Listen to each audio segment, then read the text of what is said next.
በስመ ስላሴ በስመ አብ ወወልድ ወመንፈስ ቅዱስ አሃዱ አምላክ አሜን። ሰላም እግዚአብሔር አምላክ ምስኩላትኩም ይኹን። ስድራ እግዚአብሔር አምላክ ከመይ ውዒልኩም? ኣነ እግዚአብሔር ይመስገን። ክብሪ ይስፋሕ መድኃኔዓለም ኣቦይ ከምቲ ኣነ ጽቡቕ ዝወዓልኩ ድማ ጽቡቕ ውዒልኩም ክትኮኑ ናይ ኩሉ ግዜ ተስፋይን ትምኒተይን እዩ። አሜን። ስንክሳር ዘወርሃ ነሓሴ ዕለት 27 መድኃኔዓለም ምሕረትን ቸርነትን ናይ መድኃኔዓለም ኣምላኽና ምስኩላትና ይኹን። አሜን። ስንክሳር ዝሰምዕ ዘንብብ ፍቅሪ ጎይታ ኣብ ልቡ ይሕብብ ሓለዋን ጸሎትን ተራዳእነትን ናይ ቅዱሳን ደማ ይረክብ። ዝክረ ጻድቅ ለዓለም ይሄሉ ዝኽሪ ናይ ጻድቅ ንዓለም ይዝነብር። ካብ ኩሉ ክፉእ ዘበለ ክስድሕኑ ንቅዱሳን ተማሕፀኑ። አሜን። በስመ አብ ወወልድ ወመንፈስ ቅዱስ አሃዱ አምላክ አሜን። ወላዲተ አምላክ ቅድስተ ቅዱሳን ኪዳነ ምሕረት ድንግል ማርያም ኣዴ ልሳን አንደበት ኩነኒ። ሰማዕታት ብንያሚን ኣውዶክስያን 27 ነሓሴ በዛ መዓልቲ እዚኣ ሰብሲር ካብ እትበሃል ሃገር ዝኾኑ ቅዱስ ቢንያሚንን ሓፍቱ ቅድስቲ ኣውዶክስያን ብሰማዕትነት ኣዕረፉ። ናይዞም ቅዱሳን ወለዶም ድማ ጋሻን መጻእተኛን ዝፈቱ ሰናይ ዝምግባሮም ክርስቲያን እዮም ዝነበሩ። ከምኡ እውን ንክርስቲያን ከም ዝግባእ ብኩሉ ሰናይ ስራሕ ዝተጸምዱ ቅድስና ዘለዎም እዮም ነይሮም። ነዞም ቅዱሳን ወሊዶም እንዳዕበይዎም ከለዉ ድማ ክርስቲያናዊ ትምህርቲ መሃርዎም። ድሕሪኡ ናብቲ ሃገር ከሓዲ መኮንን መጸሞ። ቅዱስ ቢንያሚን ድማ ነዚ ምስ ሰምዐ ናይ ክብሪ በዓል ቤት ስለ ዝኾነ ስለ ክርስቶስ ደሙ ከፍስስ ፈተወ። ኣብ ቅድሚ መኮንን ቆይሙ ድማ ብጎይታናን ብኣምላኽናን ብኢየሱስ ክርስቶስ ተኣመነ። ጽኑዕ ዝኾነ ስቃይ ምስ ኣሳቃዮ ድማ ኣሰሮ። ወለዱን ሓፍቱን ምስ ሰምዑ ድማ ናብኡ መጹ። ብዙሕ ድማ ብኸዩን ነብዑን። ንሱ ድማ ናይዚ ዓለም ናብራ ከም ጽላሎት ፈጺኑ ዝሓልፍ እዩ።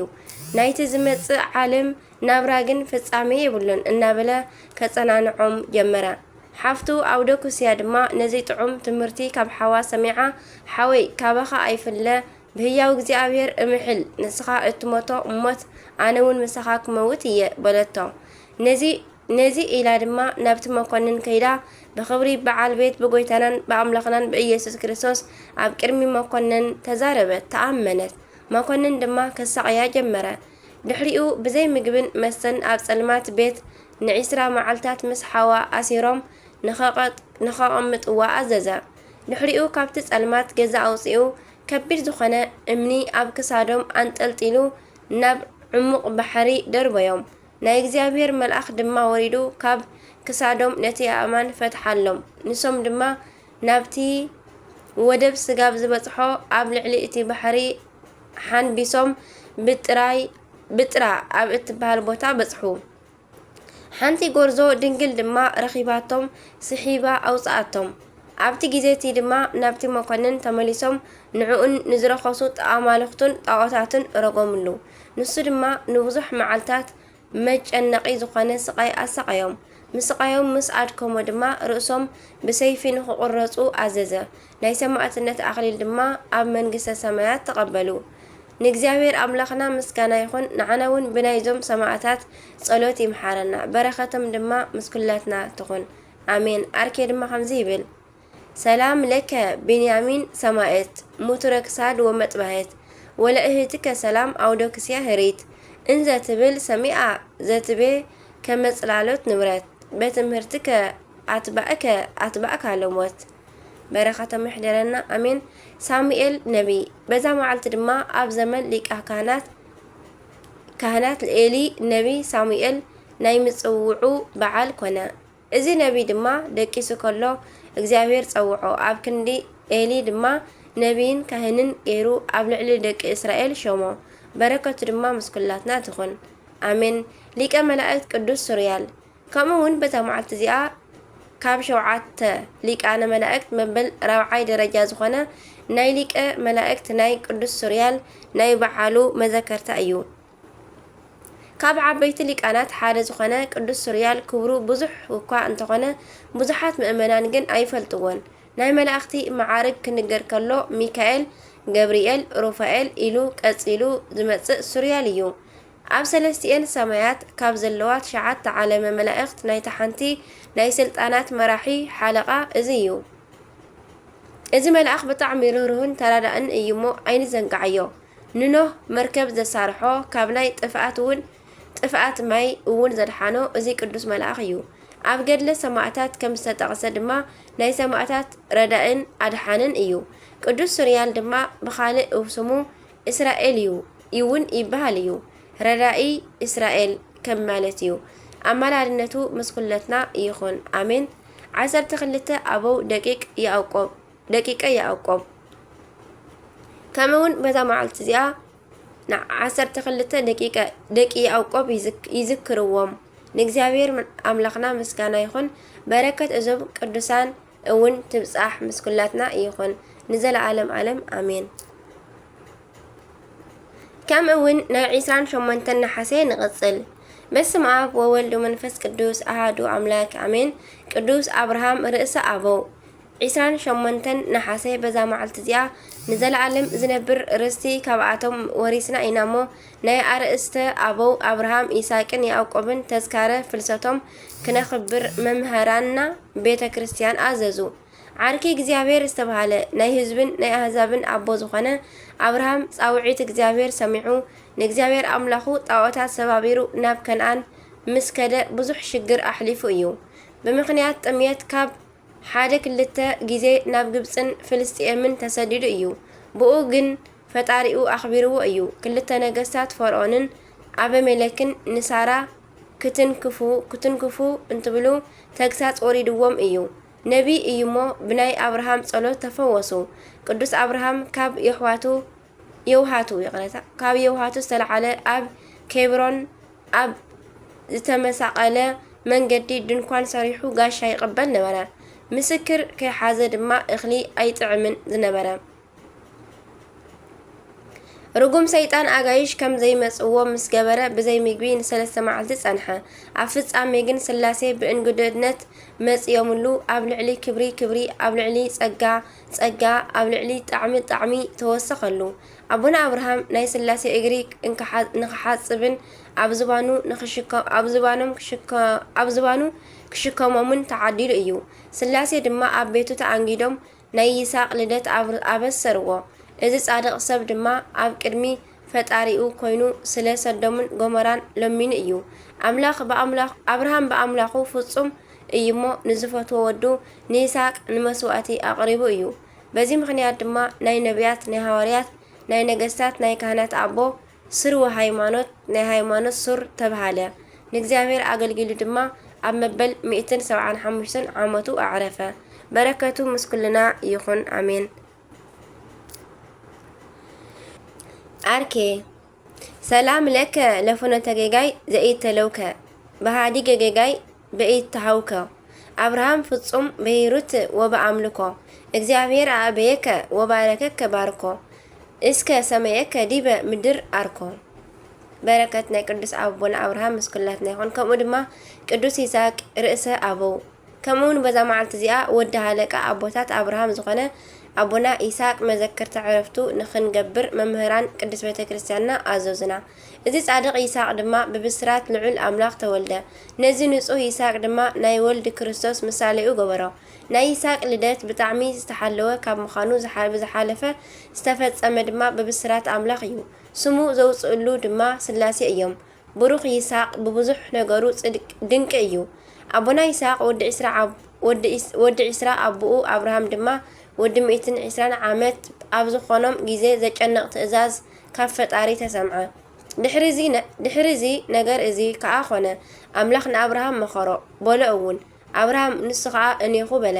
እምበኣር ነቲ እትፈትዎ ሓደ ወድኻ ይስሐቅ ውሰድ እሞ ናብ ምድሪ ሞርያ ኪድ ኣብኣ ድማ ኣብ ሓደ ካብቲ ኣነ ዝነገረካ ኣኽራን ንዝሓረር መስዋእቲ ሰዋዕዮ በለ። ንጽባሒቱ ድማ አብርሃም አንጊሁ ተንሲኡ ኣድጉ ጽዒኑ 2 ግዙኣቱን ወዱን ይስሐቅን ምስኡ ወሰደ። ንዝሓረር መስዋእቲ ዝኸውን ዕንፀይቲ እውን ፈለጸ። ተንሲኡ ድማ ናብታ ኣምላኽ ዝነገሮ ቦታ ኸደ። አብርሃም ኣብ ሳልሰይቲ መዓልቲ ኣዒንቱ አንቃዒሩ ነታ ቦታ ብርሑቕ ረኣያ። አብርሃም ድማ ንግዛኣቱ ምስ እዛ ኣድጊ ኣብዚ ጽንሑ ኣነን እዚ ወደይን ከዓ ናብቲ ከይድና ክንሰግድ ኢና ናባኻትኩም ድማ ንምለስ በሎም። أبونا أبراهام دما إتي زحارر مسوات زخون عنصيت وسيدو نودو يساق أسكمو حاون كاران كا بيدو وسدا كلتيهم دما بحادة خدو يساق نبو أبراهام أبوي إلو تزاربو نسو خا إني خودي بلا نسو دما حاول عنصيت نسي إنه إتن زحارر مسوات زخون بقعد أبي هلو بلا أبراهام كا ودي إتن زحارر مسوات زخون بقعسي أملاخ نرسو يحاليو يبلا كلتيهم دما بحادة خدو نابتا أملاخ زنغورو بوتا مصو أبراهام دما أبقى مسوئي سرحة عنصيت خا صفصفلو نودو يساق أسيرو دما أبت مسوئي أبل علي إتي عنصيتي بت أبلو أبراهام دما نودو كحارد إلو زرقحو كارا وسد أمو እግዚአብሔር ከአ ካብ ሰማይ ጸዊዑ أبراهام بلو نسون إنيخو بلا نسو دما نزي حدا ولاد كأكوا كاب زي كلا أكانس نግዚአብሔር كم اتفرح حج فليت ألخو مو إيركا نابزو ودي أيت زرقح قلون أيت كبر بلا أبراهام دما عينو قحب بلا إنه خا عبد حريقو قرنو بحارق تتحازة دعل بقع رعايا أبراهام دما قيدو نت دعل وسيدو أو كن دودو نزحارر مسواتي سوؤو أبراهام كاسم إتا بوتا إتيا እግዚአብሔር ይርኢ ኢሉ ኣውጻላ ንሱ እቲ ክሳዕ ሎሚ ኣብ ከረን እግዚአብሔር ይሕለ ዝበሃል ዘሎ እዩ እግዚአብሔር ድማ ካልኣይ ሳዕ ካብ ሰማይ ንኣብርሃም ጸውዖ ብርእሰይ መሓልኩ ይብል እግዚአብሔር እዚ ነገር እዚ ካብ እትገብር ነቲ ሓደ ውላድካ ካብ ዘይትኸልእ ስለዚ ኣዝየ ከኽብረካ እየ ንዘርእኻ ድማ ከም ከዋኽብቲ ሰማይን ከምቲ ኣብ ገምገም ባሕሪ ዘሎ ሕፃን ኣዝየ ከብዝሖ እየ ዘርእኻ ድማ ደጌታት ጸላእቱ ክወርስ እዩ ቃለይ ስለ ዝሰማዕካ ድማ ህዝብታት ኩሉ ምድሪ ብዘርእኻ ክባረኹ እዮም በሎ ኣብርሃም ከኣ ናብ ግዛኣቱ ተመልሰ ተላዒሎም ከኣ ብሓንሳ ናብ ብኤር ሸባዕ ኸዱ ኣብርሃም ድማ ኣብ ብሄር ሸባዕ ተቐመጠ ቅዱስ ይስሐቅ ኣብዚ ዓለም ን180 ዓመታት ኣብ ሓዳር ድማ ን120 ዓመታት ነበረ ካብ ቅድስናኡ ዝተለዓለ ኣብዘን ግዚያት ብዘይካ ሓንቲ መዓልቲ ምስ ሰበይቱ ምስ ርብቃ ኣይተረኸበን በታ ዕለት ድማ ያዕቆብን ኤሳውን ተጸንሱ እግዚአብሔር ኣብ 180 ዓመቱ ናብ ሰማይ ሒዝዎ ወፀ ኣብኡ ድማ ግሩም ምስጢር ተመልከተ ኣብ ማእከል ናይ እሳት መጋረጃ ድማ ንኣብርሃም ረኣዮ ካብ ናይ ኣምላኽ ዙፋን ድማ ከምዚ ብዙሕ ቃል ኪዳን ወፀ በረከቱ ምስ ኩልና ይኹን አሜን ሰላም ለይስሐቅ ዘእያ ገዘፈ ክሳዶ ለደኒን ወለተሃርዶ ምስለ አብርሃም በህየ ከመይፈጽም ፈቃዶ እግዚአብሔር እግዚእ ውስተ ደብረ ራእይ ወሰዶ ሰበ ንጽሐ ልቡ ነጸረ ወንጽሐ እዶ ይብል በረከት ይሕደረና አሜን ቅዱስ ያዕቆብ ርእሰ አበው ከምኡውን በዛ መዓልቲ እዚኣ እግዚአብሔር እስራኤል ዝሰመዮ ርእሰ አበው ይስሐቅ መዘከርታ ዕረፍቱ ንኽንገብር መምህራን ቤተ ክርስቲያንና ቅዱሳን ኣቦታትና ኣዘዙና እዚ ቅዱስ ድማ ብኩሉ ምግባረ ሰናይ ብርህራሄን ብየውሃትን ብትሕትናን ብሕያውነትን ንወለዱ አብርሃምን ይስሐቅን ኣሰሮም ዝተኸተለ ኾነ ንዕኦም መሲሉ እንዳኸደ እንከሎ ኣኺሉ ድማ ብጎደናኦም ተጓዓዘ እዩ ብፍቃድ እግዚአብሔር ብኹርና ካብ ኤሳው ተቐቢሉ ናብ ሶርያ ኣብ ዝኸደሉ ጊዜ ድማ ኣብ ቤቴል ፍኖቶ ዝሎዛ እምኒ ተተርእሱ ምስ ደቀሰ ግሩም ራእይ ረአየ ካብ ምድሪ ክሳዕ ሰማይ እትበጽሕ መሳልል መላእኽቲ እግዚአብሔር ድማ በኣ መሳልል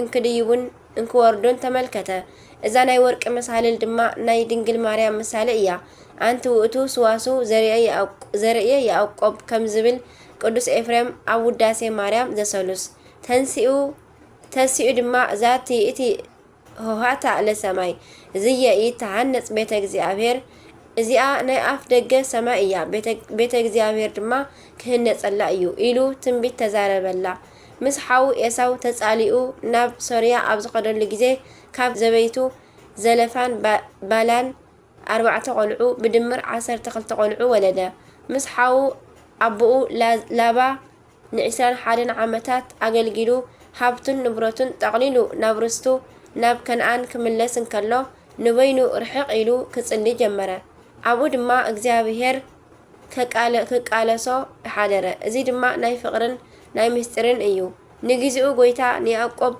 ለቀቀኒ እንተበሎ ከይባረኽካኒ ኣይለቀካን በሎ ጎይታ ድማ ንስሙ እስራኤል እዩ ባረኾ እስራኤል ኢሉ ባረኾ ቅዱስ ያዕቆብ ኣብ ግዜ እርጋኑ ብዙሕ መከራ ረኺብዎ እዩ ንወዱ ንዮሴፍ ኣሕዋቱ ሸይጦም እንስሳ በሊዕዎ ስለ ዝበልዎ በብዙሕ ምኽንያት ዓይኑ ጠፈ ብምኽንያት ጥምየት ድማ ኣብ 130 ዓመቱ ምስ 75 ዝኣኽሉ ቤተሰቡ ናብ ግብፂ ወረደ ኣብኡ ድማ ን7 ዓመታት ተቐሚጡ ኣብ 137 ዓመቱ ዓረፈ ደቁ ድማ ቀበርዎ በረኸቱ ምስ ኩልና ህዝበ ክርስቲያን ይኹን ኣሜን ኣርኪያ ድማ ከምዚ ይብል ሰላም ለያዕቆብ እንተወለደ ነገስተ ወለደብተራ ስምዕ ካህናተ በሃበ ስዋስው ርእየ እንዘይነውም ሌሊተ ተነበየ ለአሕዛብ መንገለ አሚን ሚጠተ ሓውልተ እብን አመ ቀብአ ዘይተ ሰላም እብል ለዘበገጋይ ዘይትሃዙ አብርሃም ይስሐቅ ወያዕቆብ ለልዑል አቀብተ ትእዛዙ እምቅን የዓለም መራር ወእም ኩሉ ትካዙ እሉ ክቡራን ክቡረ በዕለተ ግእዙ መምህራንነ ገቢረ በዓል አዘዙ ከምኡውን በዛ መዓልቲ እዚኣ ኣባ በርሳሞ 12 መነኮሳት ኣርድእቱን ናይ ንጉስ ፋርስ ሊቀ ኣፍራስን 6000 ማሕበራነ ኤስድሮስን ብሰማዕትነት ኣዕረፉ ንእግዚአብሔር አምላኽና ምስጋና ይኹን ንዓና እውን ብጸሎት እዞም ኩሎም ቅዱሳን ይምሓረና ንዘለዓለም ዓለም አሜን አሜን ስንክሳር ድሰምዕ ዘንብብ ፍቅር ጎይታ ኣብ ልቡ ይዕንብብ ሓለዋን ጸሎትን ተራዳእነትን ናይ ቅዱሳን ድማ ይረክብ አሜን አሜን ወአሜን ወለኩሎም መላእክት ዓሱ ቅዱሳን አይፍለየና አሜን አሜን ወአሜን ወለኩሎም መላእክት ሰማይ አቡነ ዘበሰማያት ይትቀደስ ስምከ ትምጻእ መንግሥትከ ወይኩን ፈቃድከ በከመ በሰማይ ከማሁ በምድር ሲሳየነ ዘለለ ዕለትነ ሀበነ ወኅድግ ለነ አበሳነ ወጌጋየነ ከመ ንሕነኒ ንኅድግ ለዘአበስ ለነ ኢታብአነ እግዚኦ ውስተ መንሱት አላ አድኅነነ ወባልሐነ እምኩሉ እኩይ እስመ ዚአከ ይእቲ መንግሥት ኃይል ወስብሐት ለዓለመ ዓለም አሜን በሰላመ ቅዱስ ገብርኤል መልአክ ኦ እግዝእትየ ማርያም ሰላም ለኪ ድንግል በህሊናኪ ወድንግል በሥጋኪ እመ እግዚአብሔር ጽባኦት ሰላም ለኪ ቡሩክት አንቲ እምአንስት ወብሩክ ፍሬ ከርሥኪ ተፈሥሒ ፍሥሕት ኦ ማርያም ተጸጋ መልእተ ውዳሴ መልእተ ሞገስ መልእተ ኩሉ እግዚአብሔር ምስለኪ ሰአል ወጽልያ ፍቅር ወልቺ ኢየሱስ ክርስቶስ ከመ ይስረይ ለነ ኃጣውኢነ ተማኅፀነ በክዳንቺ አሜን ስብሐት ለእግዚአብሔር ወለወላዲቱ ድንግል ወለመስቀሉ ክቡር አሜን አሜን ለይኩን